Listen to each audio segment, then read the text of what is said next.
Guys, I'm back. Today I'm going to read Job 29 to 35, Proverbs 22, and Psalm 30. Let's get started. And Job again took up his discourse and said, "O that I were in the months of old, as in the days when God watched over me, when his lamp shone upon my head, and by his light I walked through darkness, as I was in my prime, when the friendship of God was upon my tent, and the Almighty was yet with me, when my children were all around me, and my steps were washed with butter, and the rock poured out from me with streams of oil. And I went out to the gate of the city, and I prepared my seat in the square. Young men saw me and withdrew, and the aged rose and stood. The princes refrained from talking, and laid their hand on their mouth, and the voice of the nobles was hushed, and the tongue stuck to the roof of their mouth, and the ear heard it call me blessed, and the eye saw it approved. Because I delivered the poor who cried for help, and the fatherless who did not help him.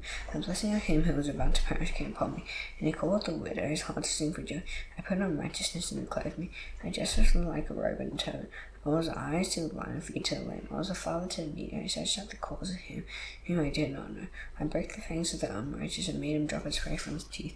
And I thought, I shall die in my nest, and I shall multiply my days as the sand. I reached out to the waters, with the dew all night on my branches.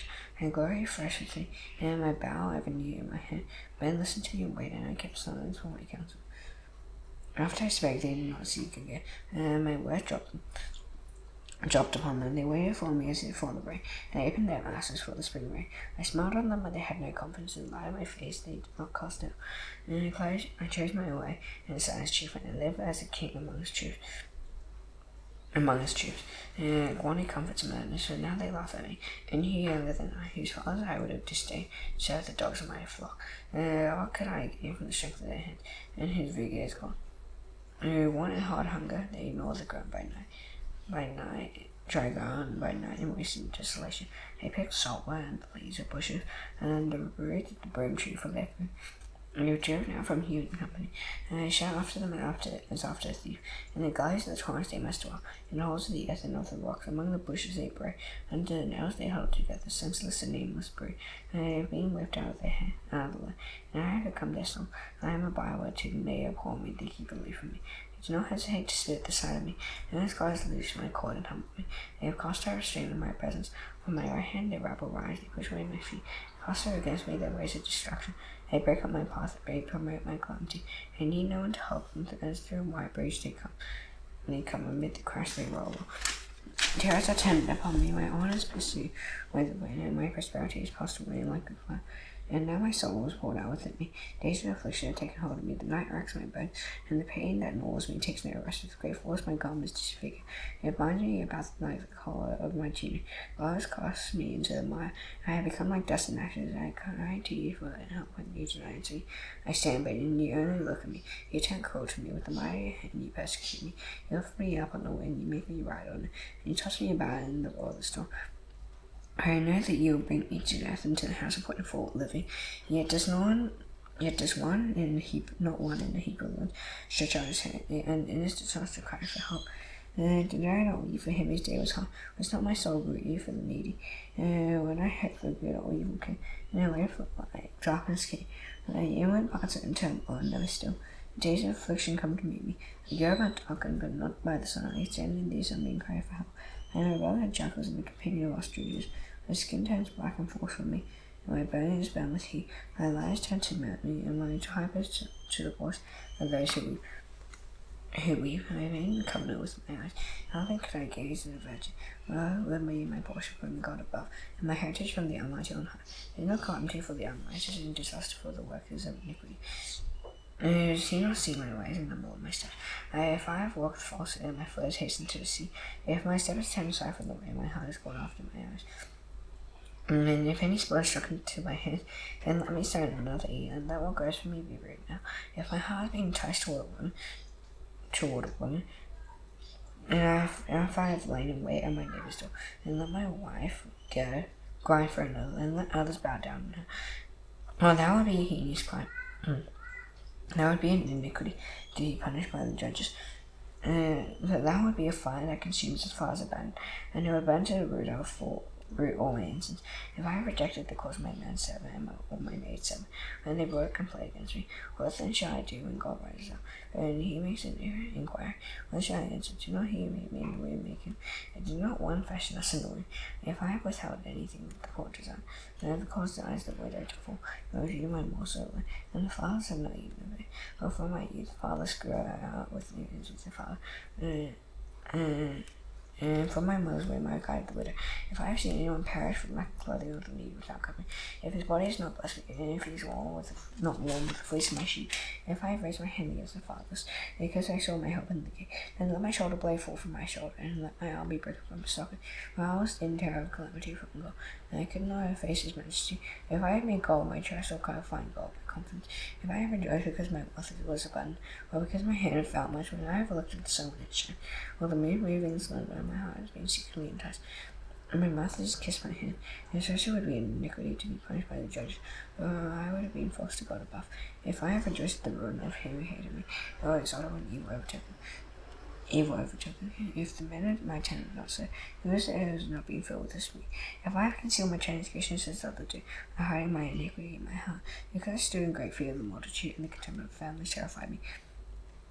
And that I had kept silence and did not get out of doors, that I want to hear me, and that I have the signature written by another adversary. Surely I'll carry on my shoulder, I'll bind down there as a crown. I'll give an account of all my steps like a prince I'll approach it. If my land is cried out against me, but its fires have wept together. If I have eaten its yield without payment, I have made its owners breathe lastly, and thorns grow instead of wheat, and foul weeds instead of bark. And words of Job I ended. The man ceased to answer Job because he was righteous in his own eyes. And Eliab the son of Barakah the buzzer, the family of Ram, burned with anger. He burned with anger at Job because he justified himself rather than God. He burned with anger at Job's 3 friends because they had found evidence.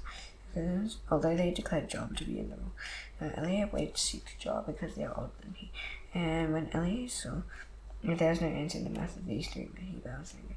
And Eliab the son of Barakah the buzzer answered and said, "And young in years, and you are aged, therefore I was timid and afraid to declare my opinion to you. I said, let days speak and many years teach wisdom. As in the spirit of man, the breath of the Almighty that makes him understand. It is not the old who are wise, nor the aged who understand wisdom. And if I say, listen to me, let me actually declare my opinion. Behold, I wait for your word, listen for your wise sayings. And I searched out what to say. I gave him my attention, and behold, there was none among you who refuted or who answered his word. Beware lest you say, he have found wisdom, God may vanquish him, and not a man. He has not directed his words against me, and I will not answer him with their speeches. They are dismayed, they answer no more. They have not a word to say, and shy away because they do not speak, because they stand there and answer no more. I will also answer with my share eyes, or declare my opinion. I am full of words, the spirit within me constrains me. Behold, my belly is like wine that is no fat, like new wineskins ready to burst. I must seek that I may find relief, I must open my lips and answer. I will not show partiality to any man or use flattery toward any person. I do not know how to flatter, else my maker would soon take me. And now hear my speech, O Job, and listen to all my words. Behold, I open my mouth, the tongue of my mouth speaks. My words declare the uprightness of my heart, and what my lips know, they speak sincerely. Spirit God has made me, and the breath of the Almighty gives me life. Answer me if you can, says your words in order, behold me, take your stand. And when I enter what God is you, I too with pitch star, and in peace of day. Basically, behold, my fear of me need terrify. My pressure will not be heavy upon you. Surely you speak in my ears, and I have heard the sound of your voice. You say, I am pure without transgression, I am clean, and there is no iniquity in me. He defines occasions against me. He pronounces me as his enemy. He puts my feet in the stocks and watches all my past. He ordered this, you are not right, I'll answer you. The God is greater than man, why do you contend against man? Saying, you answer no man's words. God seeks him one way, and into though man does not perceive it. In a dream, in a vision of the night, when deep sleep falls on men. They slumber on their beds, while he opens the ears of men, and terrifies them with water. And he may turn man aside from his deed, and conceal pride from him. He backs his soul from the pit. He is alive from perishing by the soul. Hands are so big with pain on his back, which continual strife in his bones. Then his life flows bright, and his appetite the choice of food. And his flesh is so where they cannot be seen, and his bones they will not seem to stick out. His soul draws near to the pit, his life to those who bring death. If there be for him an angel, I may aid one of the 1,000 to declare to me a word right for him, and he is merciful to him, and says, deliver him from going down to the pit. I have found a ransom, let his flesh become fresh with youth. Then I return to the days of his youthful vigor, and a man prays to God, and he accepts him. He sees his face with a shine of joy, and he restores to men his righteousness. Righteousness is things before men, it says, and I sinned and perverted what was right, and it was not repaid to me. He redeemed myself from going down into the pit, and life shall look upon the light. And behold, God does all these things twice, 3 times with a man, to bring back his soul from the pit, that he may be lighted with the light of life. Hey, taste your job, listen to me.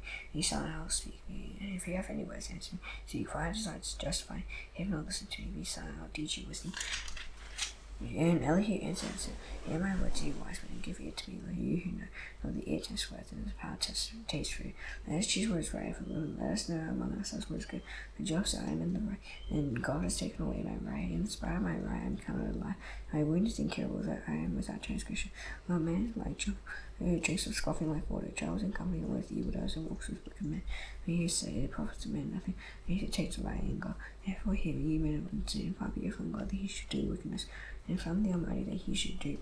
For according to the work of a man he will repay him, and according to his ways he will make it perform. Of a truth, God will not do wickedly, and the Almighty will not pervert justice. Who gave him charge over the earth, and who laid on him the whole world? If he should set his heart to it, and let him gather to himself his spirit and his breath, all flesh would perish together, and all men would return to death. If you have understanding, hear this. Listen to what I say. Shall one who hates justice govern? And you condemn him who is righteous and mighty, and who says to the king, worthless one, and to nobles wicked men. He shows no partiality to princes, nor regards the rich more than the poor. They are all the work of his hands. In a moment they die, at midnight the people are shaken and pass away, and the mighty are taken away by no human hand. With his eyes on the ways of men, and his shoes always stiff. There is no gleam or deep darkness where evildoers may hide themselves. And God has no need to consider men further. They should go before God in judgment. He shines the mighty without investigation, sets others in their place. And thus over knowing their works, he overturns them in the night, and they are crushed, strikes them for their wickedness. And in place for all to see, because they turn aside from following him, and had no regard for any respect. And that they caused to see the cry of the poor to come true, and he heard the cry of the afflicted, whose cry who can condemn? And his cry who can condemn? And when he finds his face, he can withhold. Let it be a nation of men. And God, godless men should not wait. He should not understand that he will not hurt anyone seem to go.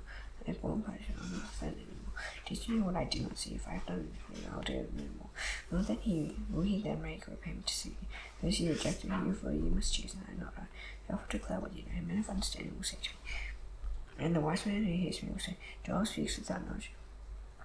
His words are without insight. Without insight. You know that Joel will try to do because he answers like wicked men. He has rebelled into the city, claps his hands among us, and multiplies his words against God. And Elihu answered and said, do you think this to be just? Do you say it is my right before God? And then you ask, what advantage have I? Now am I better off than if I had sinned? I will answer you, and your friends with you. Look at the heavens and see, and behold the clouds which are higher than you. And if you sin, what do you accomplish against him? If your transgressions are multiplied, what do you do to him? If you are righteous, what do you give to him? And what does he receive from your hand? Your wickedness concerns a man like yourself, and your righteousness is son of man. And because of the multitude of oppressions, people cry out. They call for help because of the arms of light. And none says, where is God may make it? Give songs in the rain. He is just more than the beasts of the earth. He makes his wiser than the birds of the heaven. And they cry out, then he does not answer. Because they're pride of evil men. And only God does not hear an empty cry, nor does the Almighty regard it. How much less when you see that you do not see? The case is before him when you are waiting for him. And now, because his anger does not punish, he does not take note of a transgression. Job opens his mouth with empty talk, he multiplies words without knowledge. Proverbs 22. A good name is to be treasured more than great riches, and faith is better than silver or gold. The rich and the poor meet together, the Lord is many of them all. For it is danger hides himself with the simple girl and the sufferer. There are more for humility and fear of the Lord. His riches and honor and life, thorns and the snares on the way of the crooked. And whoever regards his soul, keep far from him. Hope a child in the way he should go, and even when he is old, he will not depart from it. The rich rules over the poor, and the borrower is the slave of the wonder. Whoever sits in justice will reap calamity, and the rod of his fury will fail. Whoever is bound for eye will be blessed, if he shares his bread with the poor. And he will drive out a scoffer and strife will go, and the quarreling and abuse will cease. He loves purity of heart, and in whose speech is gracious will have the king's friend. And the eyes of the Lord will watch over knowledge, and the earth those the words of the traitor. So the Lord says, those line are shy, I shall be killed in the streets. The mouth of the forbidden woman is the deep pit. He with whom the Lord is angry will fall into it. And if folly is bound up in the heart of a child, but the rod of discipline drives her far from him. Whoever oppresses the poor will increase the work, and his own mouth will give to it. When they come to poverty, incline your ear and hear the words of the wise, and incline your heart to my knowledge. And I only pleasant if you keep them within you. If all them already on it, lest your trust may be in the Lord. I had made them known to you today, even to you. Have I not written for you 30 sins of counsel and knowledge, taking no words right and truth, and you make your trainers of delays to send you. Do not rob the poor because he is poor, crush the afflicted the gate. Lord, the Lord plays their cause and love of life as your rubber. You never quench with a man given to you, nor go with a rifle unless you learn his way and take yourself in the snare. You're not one of those who give pledges. You put a security for death. And if you have nothing which to pay, why should your bed be taken from Wendy? Do you remember the ancient landmark that your father said? Do you see a man skillful in his work? He'll stand before kings, he'll not stand before obscure men. So, Psalm 30.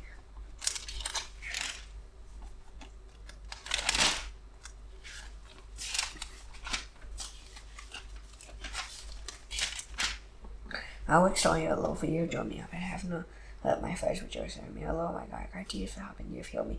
O Lord, you have brought me out myself from Sheol. You restored me to life from among those who go down to the pit. Sing praise to the Lord, O you saints, and give thanks to his holy name. For his anger is but for a moment, his favor is for a lifetime. Keeping me terror for the night, but joy comes in the morning. As for me, I said in my prosperity, I should never be moved. I have favor, O Lord, and you made my mountains stand strong. You hid your face, I was dismayed. To you, O Lord, I cried to the Lord, I plead for mercy. The prophet is there, my death, if I go down to it. Lord, just praise you, Lord, turn on your faithfulness. Hear, Lord, and be merciful to me. O Lord, be my help, will you turn me from you my money into dancing, you lose my sackcloth and clothe me with gladness. And my glory may sing your praise and not be silent, O Lord, my God, will give thanks to you forever. Now this time I shall not do the Lord's Prayer. These my head, the Father in heaven, hallowed be your name. Your kingdom come, your will on earth as it is in heaven. Give us daily our daily bread, because the debt is yes, secure on the debtors. These not temptation, but there is an evil man. Because of the kingdom, the power, and the glory forever. Amen. See you tomorrow. Bye.